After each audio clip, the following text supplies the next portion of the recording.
Well, hello, sports fans. The Big D back on this Saturday night with another episode. Before I bring in Robyn, please subscribe, like, share, subscribe to the Spunky Spectrum Sports YouTube page, where it might be football, might be baseball, might be basketball, might be all kinds of sports. Also, check out the Big D podcast for the audio listeners, Spotify and Apple. So, joining me, the only one who could probably beat me in a race, only the race would be she's walking and I'm running. That would be Robyn Stevens. So, Robyn, how, how fast you think you could actually beat me in a race? I mean, I should be able to. um, I mean, race walking or running. I do have a history of being a national level runner. But for race walking, I don't know. What's your speed? I don't like to make assumptions. What's your mind? 26:40. 26:40. Okay, I walk a like 23 low 23 minutes 5K. Oh, dang it. Gotta lose like 50 pounds and I might have a chance. And I run a high 17. Oh, gosh. Yeah, I've got no chance to beat you. I don't think I could beat you that way. But you might right now. I haven't been training for 3 months, so. Since the Olympic trials, I haven't really done anything. So. Well, yeah, I mean, here I just did a little jog on yesterday, and that was the first time I'd done any running in months because, as you know, it's 800 degrees, and if I try and run, guess what? I get heat stroke. Safety first. It's important. It's That's been really why. hot over here, so I mean, I've been trying to work around it. And there's other ways. You can swim, you can cycle, just to keep your fitness up. Yeah, you notice the bike. I've got a bike at the Oh, gym, bike at the house. We use the pool, so it's not exactly what I want, but it's what we have, right? yep. So I mean, it's been a while since we've chatted. I mean, I remember seeing you. I remember seeing you compete at the USA Olympic trials in early this summer, and I'm like, dang, dang. And was I was hoping you make the team, and we know why you didn't make the. We know what happened. I mean, there were issues bigger than either one of us could explain, right? Oh, I can explain it. Do Oh, you know why I wasn't on the team? Because I can explain it. There's been some major sport manipulation that I've been bringing to the federation's attention for a number of years, and they chose to ignore it. So, big corruption on the race walk national committee and with the athletes that serve on it. And I made the mistake of dating one of them who's orchestrating it, who's now an ex, who I went to the Olympics with in 2021. So we definitely would have had a team in the mixed marathon. Definitely, it would have been myself and Nick. I'm the undefeated mixed marathon relay U.S. walker in every head-to-head since the mixed marathon relay race walk was introduced last year. And I've in every head to head, I've been a minute to 4 minutes ahead of the second place aggregate. So we definitely would have made it if Nick had put aside his personal issues and been a professional. But that's why we didn't have a mixed marathon team in the U.S. And then because of the repeated manipulation throughout the past 3 to 4 years, it affected my ranking, and then it did benefit them, but not our team, in that I had long haul COVID last year. So I missed a lot of the season. And for rankings, it goes off of your prior season and the current. So it really took a hit when I was already being affected by the sport manipulation going on starting in 2022. yeah, we've seen in some of these events, not just walking, but in the women's 10K, where you don't even need the Olympic standing. You just need like a certain amount of race walking points, and you're on the team. Yeah, it's not so easy as that, but yeah, you can make the team in two separate ways. The automatic should be treated as automatic because that's the definition of automatic.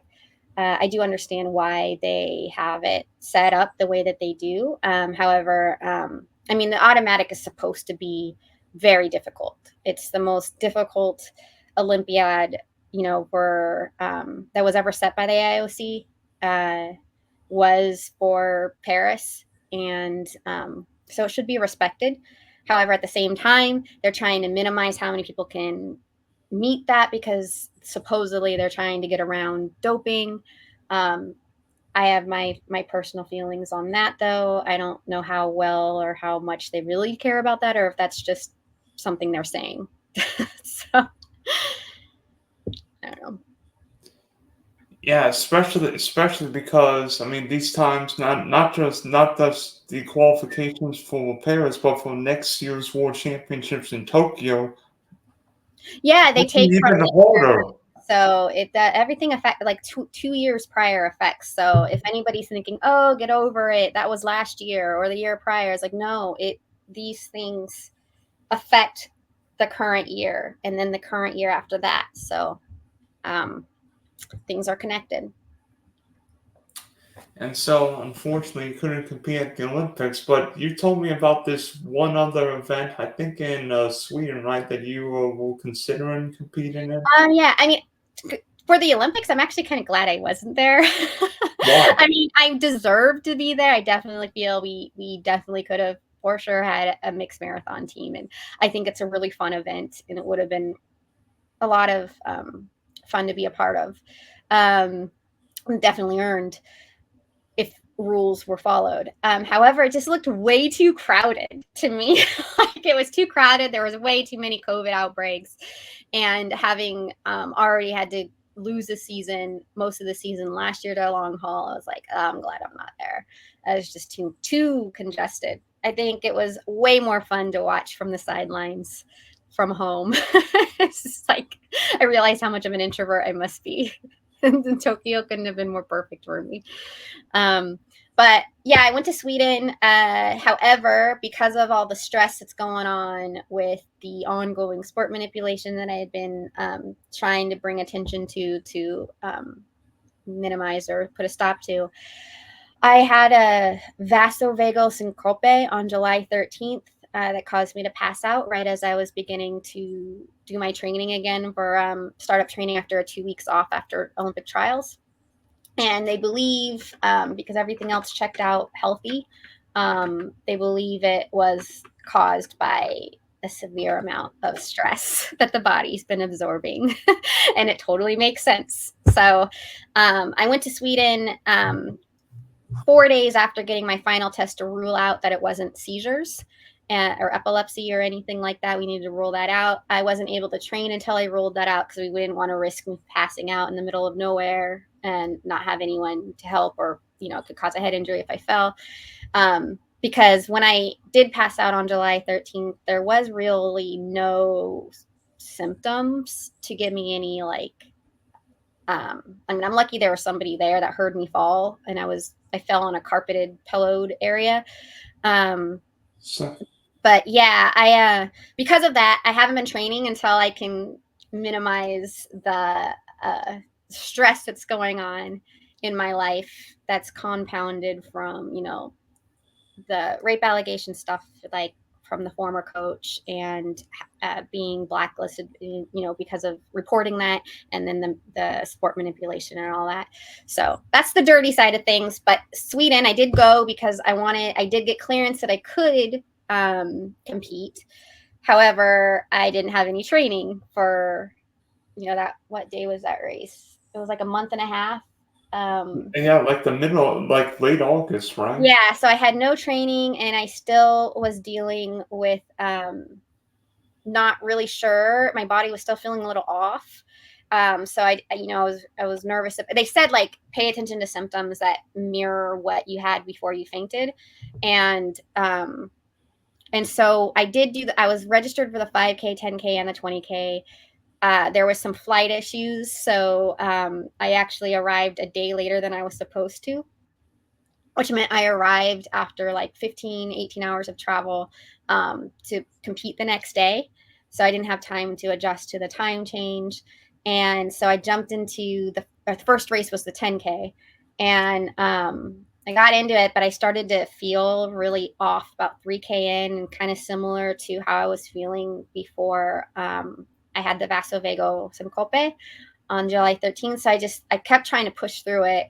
And by 5K, I just thought, this is my body telling me it needs a break. Like this is not safe. This is not wise for me to do it. So something was very wrong. And I felt very sure that my body was telling me if I kept pushing through, I could be putting my life at risk. So I pulled out, and I thought, well, maybe if after a few nights rest, I can do the 5K, which was going to be 2 to 3 days later. And but about I think the day before, I got a message from the master. It was World Masters, but that was what was going on in Gothenburg, Sweden, that I was participating in. The team managers posted that there was some COVID going, like positive COVID tests, and that people were having allergy-like symptoms and cold-like symptoms. I was having allergy-like symptoms, which is normal for me. But my mom also, and we were sharing a flat, was having like she lost her voice the morning before. And so when I saw the message, I tested, and I tested negative, but my mom tested later that afternoon, and she was positive like immediately, like she had COVID. So she's 75. So I just thought, well, I've now been around her, and then I'm around other masters, so that would be irresponsible for me to be around other masters if I've been exposed. And so we quarantined for the 5 to 6 days. She didn't have any. I was also worried about her because she had not had COVID yet. So we weren't sure how she's going to respond. We're in a foreign country. Fortunately, Sweden does have like a good healthcare system. We didn't need it, but it was good to know. It was good for peace of mind in case. But yeah, I went full into just focusing on making sure my mom's okay and that I didn't get sick, and quarantining so we weren't irresponsible and putting others, exposing others. So I didn't get to do the 5K. And then because of not being able to train and quarantining, I just thought, well, if I couldn't feel safe finishing a 10K, it's probably unwise of me to try a 20K. So I just scratched and just focused on making the best of the situation. And so after about 7 days, we were there for 14. About 7 days, we had no symptoms. My mom tested negative.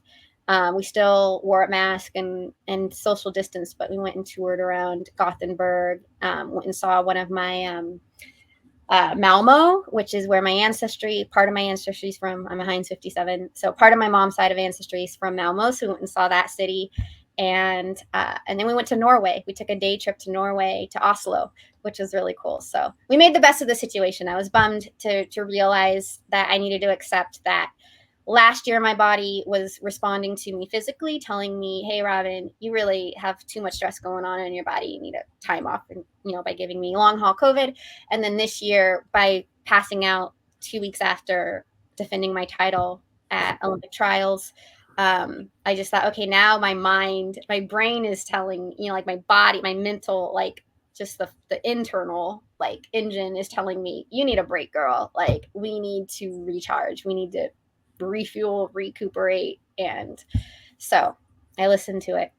And that's what I'm doing, recuperating. Were you more mentally or physically exhausted because of everything you've gone through? I mean, whether it be injuries and all Um, the it wasn't. I haven't been injured for a couple of years now. It was my physical body was great. It was in good shape.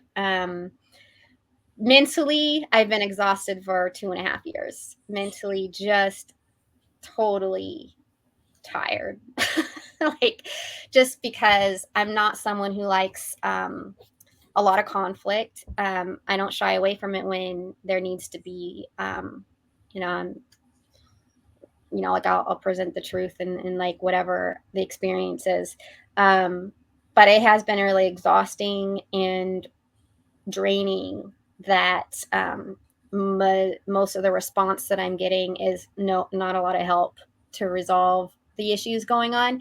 And so I'm having to bear a lot of the weight myself, and it's just really exhausting. I mean, I have really good people out there that are also championing and speaking up, but not enough people who can do anything, who that are willing. I mean, partly because a lot of the people responsible for the corruption are on the committee right now.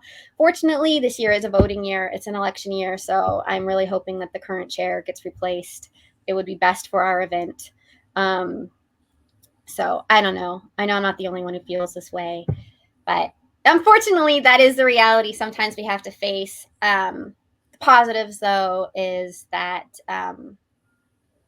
that I do enjoy race walking, and I enjoy the physical like challenges, and I have a wonderful support system through my coach, my Spanish through the Spanish Federation, Acento, and my local community of that have been on this journey with me most of my athletic life, if not my whole athletic life, with my family and my youth coach. And so so that's how I stay positive. But it is draining when the people who can do something about it, a lot, some of them are the people they are the issue. So it gets really exhausting mentally. I just need a break. I mean, I take my dog for a walk every day, and sometimes she wants to run, and I get maybe like 200 meters, and I'm just like, you know what? Let's just wait. I need to do something else. I need to separate myself. So focusing on other things. Yeah, so I mean, you can't even. So can you exercise, or are you like afraid to do anything too strenuous, knowing it could make you feel funky again? I can exercise. I'm cleared. Like physically, I'm healthy. And my tests show that I'm healthy. I just have so much stress and weight that I've been bearing. I do self-manage anxiety disorder. So that's already a challenge during like normal seasons and like without the other stress going on. So with the added stress of everything else, it was just like I need to just focus on my body and my overall health and fitness, which was the whole reason why I came back to the sport anyway. It was an accident. I came back to Olympic level.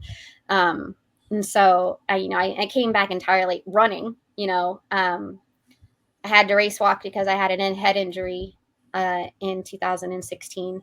So that made it so I shouldn't do like high impact like bouncing. So that was why I ended up race walking.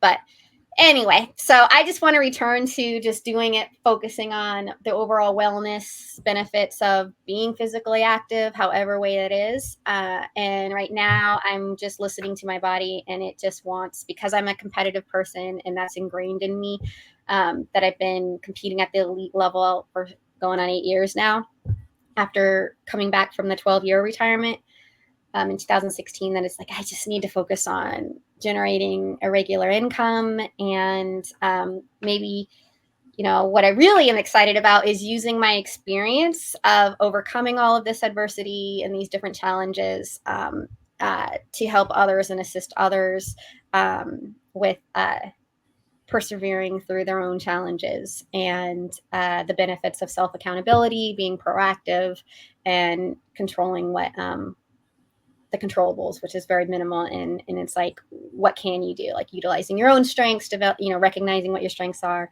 And that's how you can persevere, in the benefits of that, through any challenge, is by being proactive and being self-accountable. Have you thought about becoming like a spokeswoman for with all your challenges you've experienced? I've thought about it. Yeah. I'm an introvert. so I don't yeah, know. I don't know. It doesn't seem like you're an introvert around me. one-on-one, I'm a transparent, very open person. I in a one-on-one, yeah, I might seem very extroverted, but I think distance athletes are distance athletes for a reason. Most of us are probably introverts, even if we don't recognize it at first. Like I used to think that I didn't really recognize or like identify as either introverted or extroverted. I thought I was ambiverted.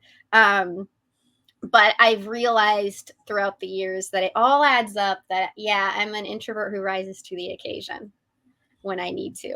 but Yes, but I mean, I have done public speaking, and I am open to it, and I am also finishing up that's why I've been busy. It's, part of the reason why I haven't been training is I've been very busy studying and taking part in some coaching series for the international certificate, for the ICF, so International Coaching Federation, through the CEC, which is Executive College of Coaching. So for coaching executives and high performers in how to get the most success in their life. So success coaching. yeah. And would this be like coaching athletes or just coaching everyday people? Everyday people. I mean, athletes are also, depending, everyday people. What separates anyone from, is just who's willing to put in more effort and who wants it more. But yeah, working with anybody. Anybody who aspires to be the best that they can be at whatever they pursue, and are willing to put in the work and not afraid of hard work, because any growth and success is going to be a challenge, but don't be afraid of it. So teaching that, and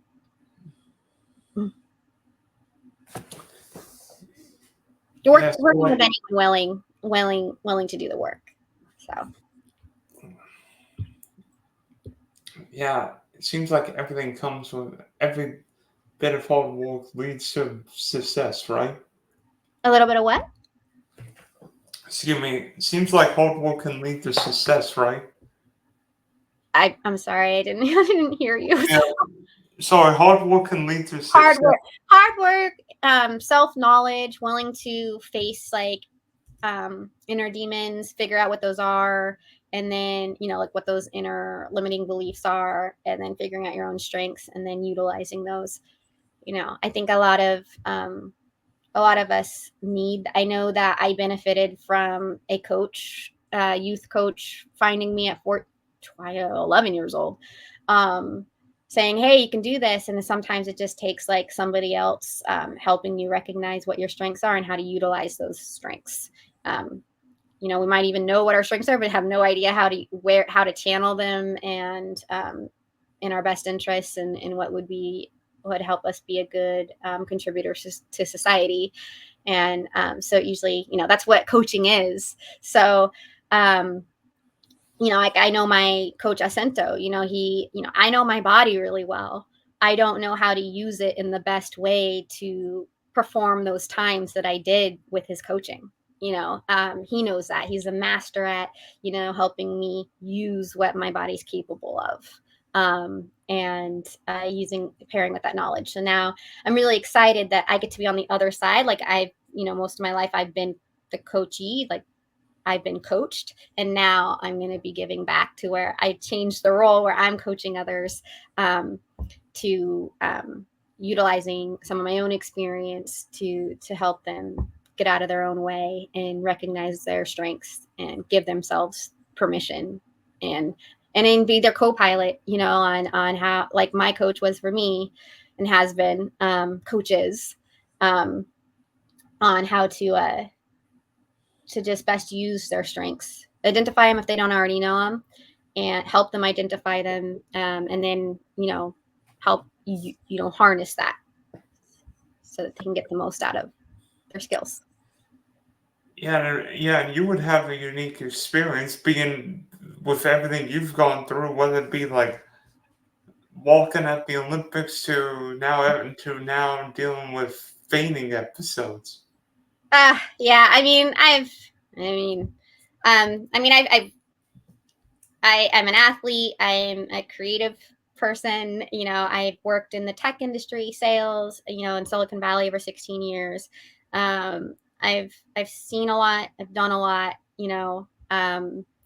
and I've experienced quite a lot. So I feel like, maybe I can utilize some of my experiences to help others know that they're seen and that understood. Because Yeah,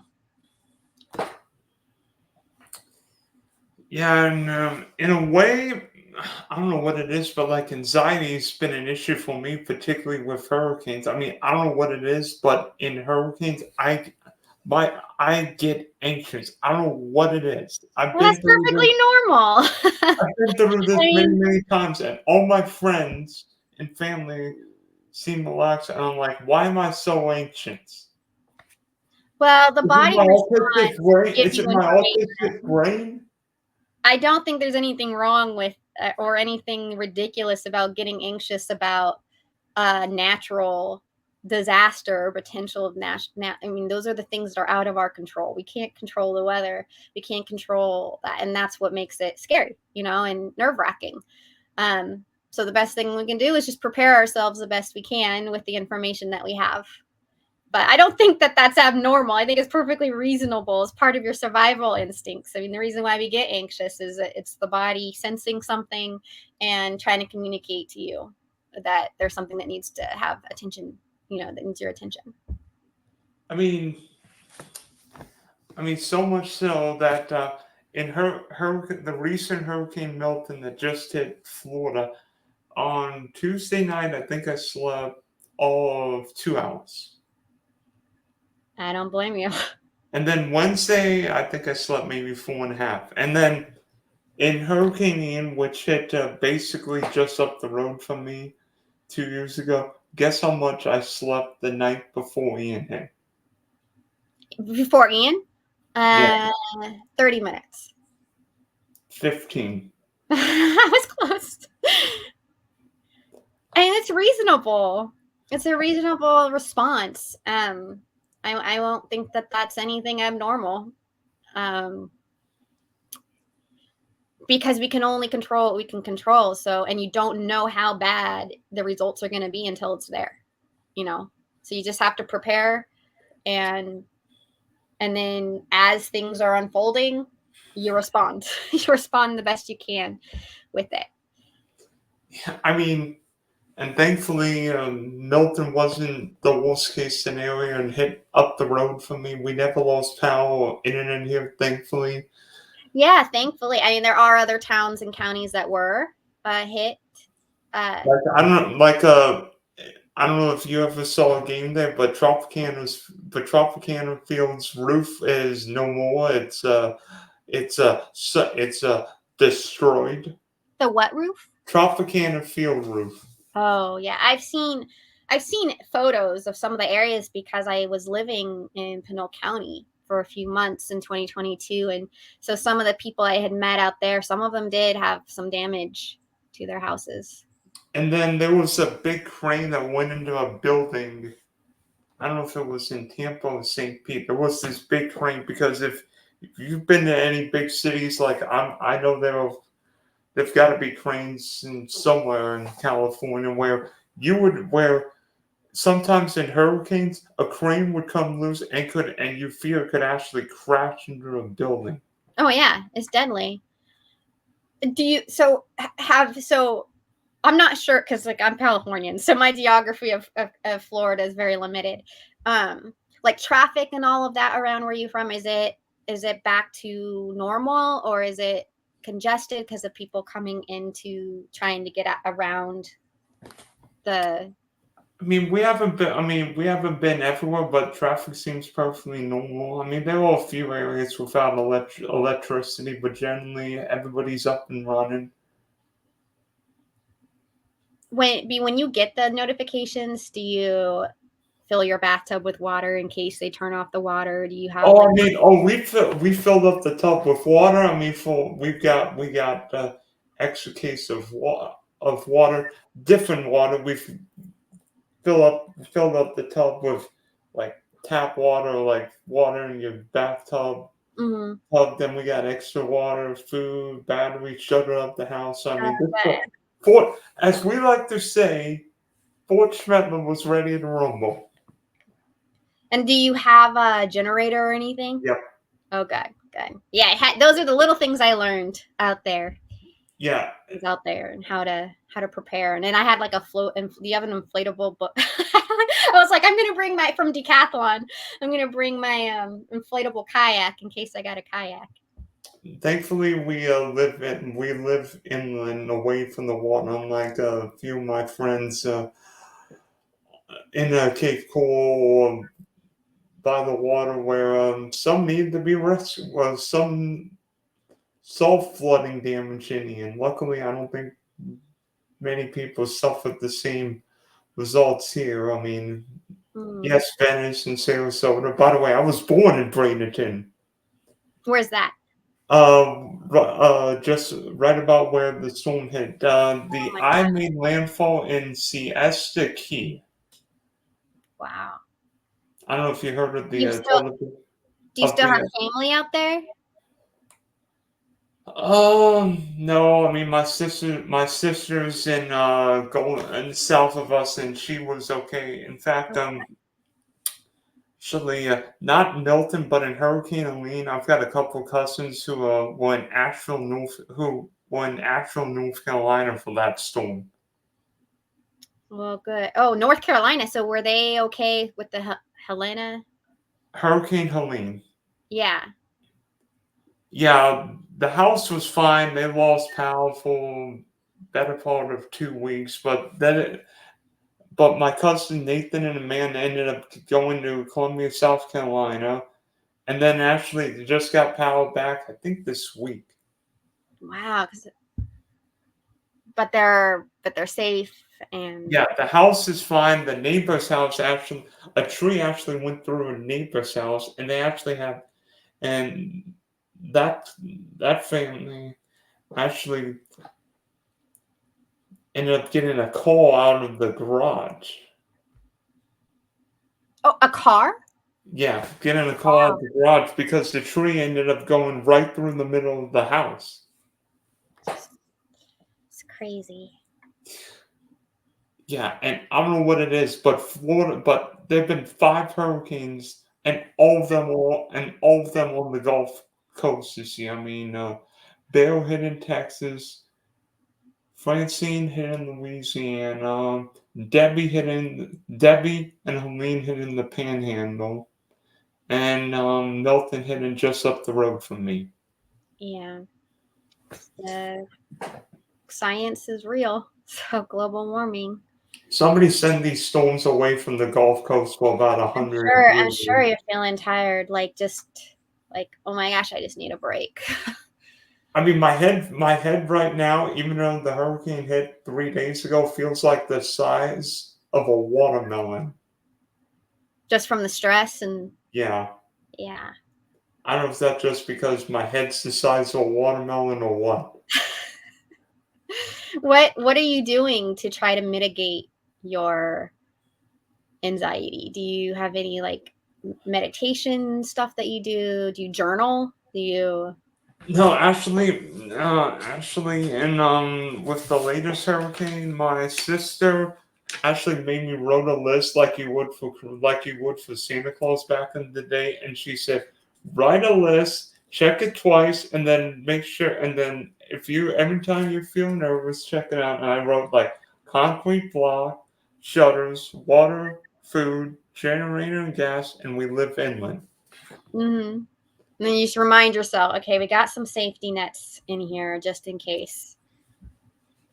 I was worried about losing electricity because if we don't have air conditioning and internet, the big D's not happy. Yeah, it's so sticky over there. Thankfully, it's not quite so bad this week, but after the storm. But if you get a hot 95-degree day, walls sweating up a banshee, and then I don't know if you saw, but there were like big tornadoes that hit South Florida. There was an EF3 tornado in and around Lewiston. There were big tornadoes on both coasts. See, those terrify me. I mean, Yeah, luckily you don't get tornadoes in California, but that's another story. but I travel, So road I trip. mean, if there were tornadoes in Sweden in Paris for the Olympics, we all would have been in trouble. Like, what do we do? What do we do for a tornado? I mean, because that's the thing. That's what's scary with those. Is I guess okay. I saw a Wizard of Oz. So you're supposed to go down low, but it just feels like with other natural disasters, there's some things you can do, but with a tornado, I mean, it's just gonna pick wherever it hits. It's gonna pick up everything. Well, unfortunately, here in Florida, we don't have basements because we're right on the ground level. So you're supposed to be in the lowest part of your building, particularly like a bathroom, a closet. Maybe you're supposed to be in the center of your building, no windows, the most amount of protection, whether it be walls. You don't want to be in a place with a window. In a you don't want to be in like a garage. You don't want to be in a mobile home or a car because cars get blown off the road. And Why also, not a garage? Because a garage usually doesn't have windows and it's low. yeah, but the garage is the weakest point of your house, and you could probably.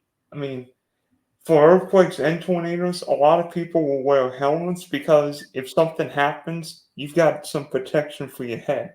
Oh yeah, like here we are not supposed to have any pictures or anything above our bedroom or better our bed because if there's a tornado, if there's an earthquake, it could fall on us in our sleep. So it's like a habit, like, oh, don't hang anything. I mean, it's advised, don't hang anything over your bed in case there's an earthquake at night when you're sleeping. Don, I can't put my koala pictures on my above my bed though. Well, you're not in California. Yeah, but we get hurt. We get 100-mile-an-hour winds. Or you could sleep in a helmet.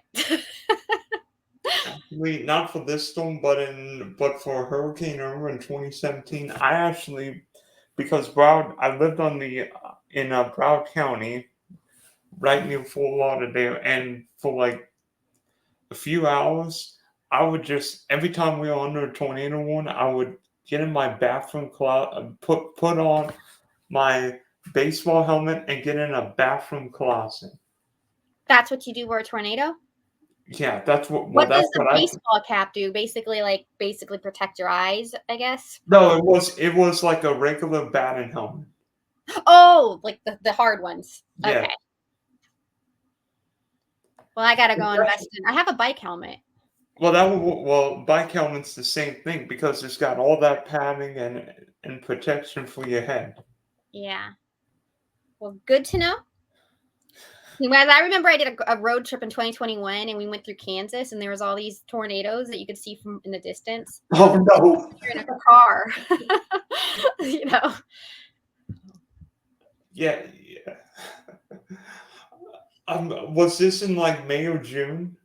It was right after the Olympics, so August, like September. Tornado season. Well, September, tornado season. October. Yeah, because we got back from the Olympics was August 6th. We came back like August 8th or 10th. I can't remember, August 11th. And then like a week later, we left to go to Indiana and we drove across the states, and Kansas had some little tiny like funnel tornadoes, not big ones, like funnel. You could see them in the distance because they don't have hills, so like it's all flat. So they were miles and miles away. I was checking my weather app just to see where they are, and so they were really far from us, but it was still like you could still see them. Like they're probably bigger up close than what they look like from the road. But I was like, what do you do? What do you do when you're driving? Like, and you're not. Well, actually, if you can get in a building, you could. But if there aren't any buildings, you're actually supposed to go in a ditch. A ditch. Okay.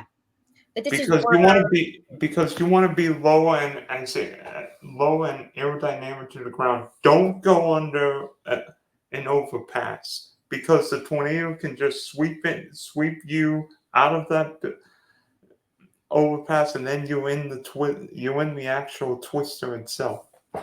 Yeah, that's good to note because if you think about it, like if you're running through the like Central Park or where they have little bridges, you see the little when it's windy, underneath the bridges are where you see like the little tiny dust devils. because it gets caught under there. So makes sense. I actually remember seeing, like, maybe not in New York, but in some of these old cities. I know, like Washington still. I think Washington still might have a few underground like shelters where you could actually sort of take cover if a tornado came through your city. Okay. But if you don't Or, know about it, huh? because you're out of town, like what? I did notice that on the interstate there were big ditches on the side, so maybe that's why they're there. Who would ever think? Who would ever think we'd be talking about tornadoes and hurricanes? Well, because of Milton and Helena. I say Helena, but Helen, yeah, Helene. Yeah. It's the topic. It's one of the topics going around. Yeah. Does that mean you're going to Helena, Montana, the mall? In Montana? That means you're going to Helena, Montana, the mall, right?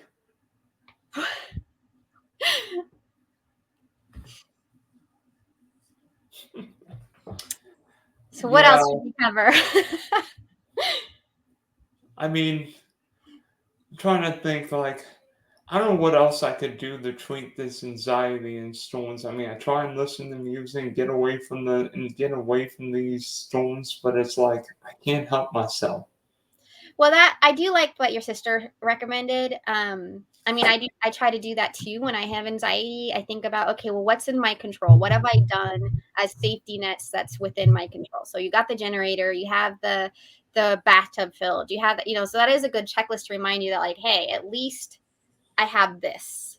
There's something there. I did what I can do within my control to give me the best opportunity for survival, if the worst were to happen. And so, those are good things to remind yourself of. Maybe keep also just a journal where you can just say some of your fears and then balance that with what your gratitudes are. I know that the gratitude stuff has helped me through anxious times. And lately, because I've been highly anxious because of all of the political stuff, I just listen to like relaxing music, and I try not to be on the screens. I try not to be, it's hard to do, but I try not to look at my phone and like an hour before I want to be asleep, and it kind of helps. Yeah, in a way, just put on music. Just sometimes I put on like funny YouTube videos. Sometimes I just share koala videos. Oh, a podcast, I listen to a podcast. So I can just have a voice that can lull me to sleep. Like, Sometimes it doesn't work though, because then I get too into it. Like, I want to know the story. I want to hear it. or like sometimes I put on old game shows from the 70s or 80s. Yeah, the voice. Those voices can help. I mean, like, I'm not sure how many game shows you used to watch back in the day, but I would watch old game shows back in the my I'm not a younger. big TV watcher. Haven't really been since I was 14 years old. But as a kid, I used to wait for my parents because they both were working class. And so I would watch Nick at Night, which was like not game shows. It was I Love Lucy, I Dream of Jeannie, and Bewitched. And I'd wait and I'd watch that until I'd fall asleep on the couch till my parents came home. But I do remember when I would stay at my grandparents' house, they would watch, is it Bob Short? What was his name? For The Price is Right? Wheel of Fortune. There was Wheel of Fortune, Price is Right, and Jeopardy. And I feel like all those voices are really relaxing voices that you could probably fall asleep to, like especially with the wheel, when they put the wheel on, it's like white noise. So I could see how, plus it's educational. You can learn fun facts while you fall asleep. Yeah, be a fun, relaxing, and educational hour and a half. What game shows are the ones that you would listen to? Is it Jeopardy and Wheel of Fortune? Some some, but I would watch like sometimes I'd watch like old Hollywood Squares episodes. I've never even heard of that. I'm surprised, and I'm surprised, and I'm the young one. I don't know. What's our age difference? I really I'm not don't going. I'm watch a not lot going of to. I'm TV. not going to ask. I'm not going to ask. I really don't watch a lot of TV. I was a very outdoorsy person my whole life. So, and reading. Like if I'm not outside, sometimes I would read in a tree. Growing up, I'd climb a tree and read, but not really big into a lot of screen time unless I'm researching something. Uh, or really, really stressed out and tired. But usually I like to just be learning something. So I'm not really familiar. I'm not familiar with a lot of TV stuff. I know it's not like common for my generation or our generations. I haven't spent a lot of time there. Yeah, you know what I hate? You know what's bothering me nowadays? I don't know if it's the same for you, but I feel like people aren't as addicted to exercise. I feel like people would just rather be on their phone and eat all day. Yeah, it's really sad. And I do think it's partly because of the increase in mental or decrease in mental wellness, the increase of the decrease of mental wellness um, in our nation because of a lot of the stress, uh, and COVID and the economy and wondering what what's going to happen on a daily basis. that and then just over reliance on technology, I feel. So it is unfortunate. Like I would like to see, remember in the 80s, like it was like cool to be fit. It was like everything had to do with fitness and being active and You probably remember those days where Mr. Like all those fitness guys would go around Venice Beach or all those fitness videos, whether it be Denise Olsen or who's the Jane Fonda. There was Jane that Fonda, Richie guy or whatever, the guy that wore the sweatband. I mean, I was a little kid. I was or who's the tiny.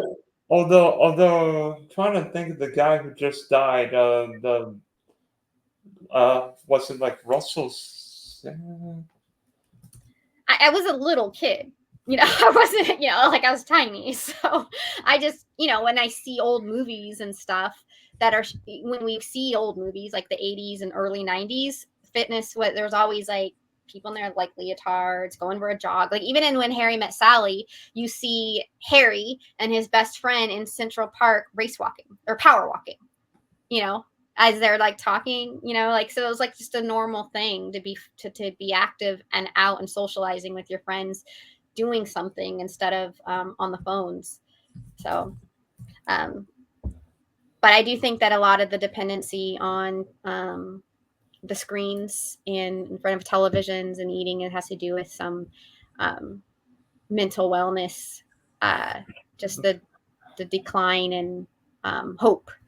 So If you talk about for famous movie, one famous movie. How about Bo Derek in 10 with her swimsuit scene? see, I don't know name, like I think isn't that like some model that a lot of guys liked? I don't Yeah, know. back in the Um, 70s. yeah, I mean I wasn't alive then, so and I'm a Neither female, was I. uh, but Neither was I barely know. I just kind of know that from maybe like other people having the posters in their garage or something like men, but but I don't. But fitness was a thing. That's all I. I. And you know what else? You know what else is the problem now? I think people eat way too much processed meat. Yeah, yeah, especially Americans. Yeah, and you know what? Yeah, and we drink all this unhealthy Coke. Like if you go to, Yeah, I don't. I gave up Coca Cola when I was 12. I I, any I, soda pop, like I just. I haven't, I haven't consumed a soda for like a decade or so, and I've drank like two beer. Like I can count on one hand how many beers I've drank. Yeah, I mean my fluid intake is water, coffee, and electrolytes. I With drink, electrolytes is going to be Pedialyte. So that's really the only thing I drink. I drink water with an electrolyte, lemonade, juice, and then a protein shake after my workout. Good. Yeah. But I do think like, and I also won't buy snacky foods. I was raised though on like my dad. We lived in a suburban area, but we even before the pandemic made it normal. We had chickens and ducks for eggs, so I ate fresh eggs from the backyard, and I didn't know we were eating our rabbits, but we had rabbits that my dad raised. He'd always say it was chicken. So I didn't know until college years when I was like trying to make my chicken as moist as my dad's, and he was like, I'm like, mine's always dry compared to yours. And apparently, like, rabbit supposedly is like chicken, but it's not. It's more moist.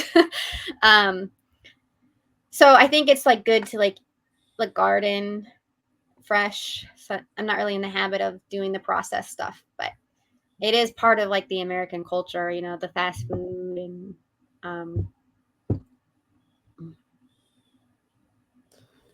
So, what does super the rest busy. of this year and hopefully 2025 look for you? Well, I don't know.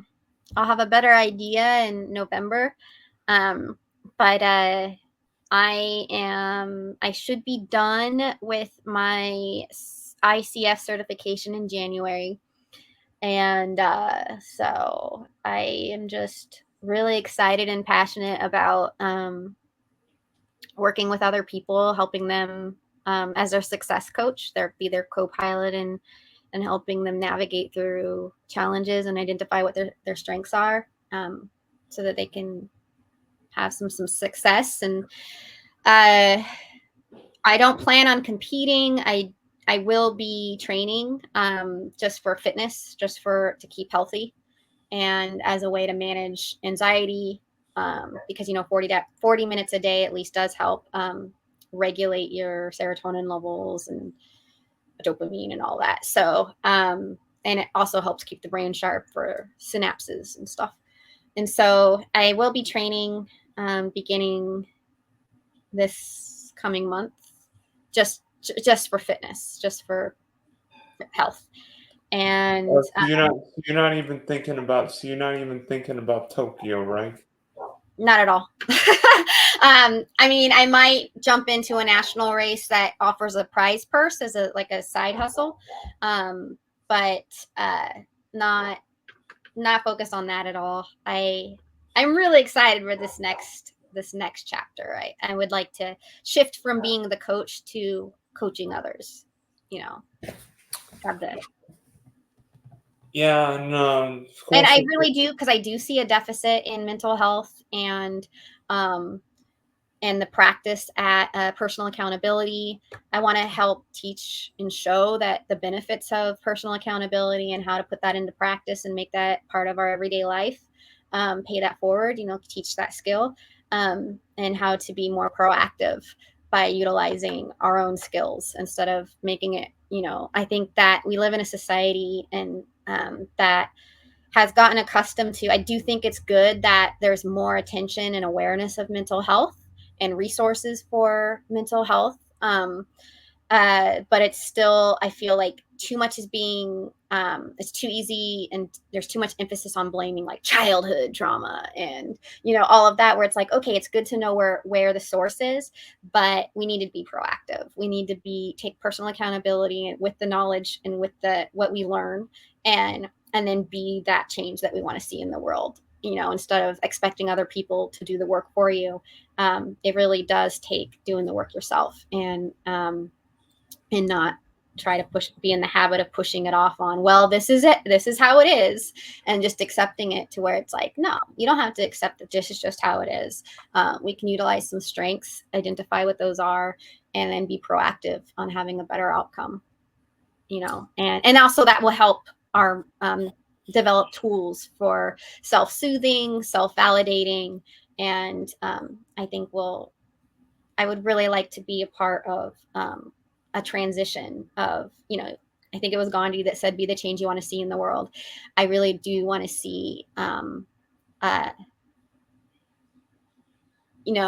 more people feeling autonomy in a way that they know that they have the tools to self-validate and take proactive measures instead of being reactive, proactive.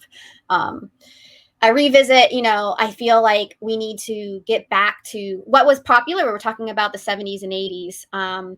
Something that was really popular back then was Stephen Covey's 7 Habits of Highly Successful, Effective People. And I feel like as a society, we've gotten away from those habits. And so I just really want to bring that back and, utilize my own experiences of using those tools to help others.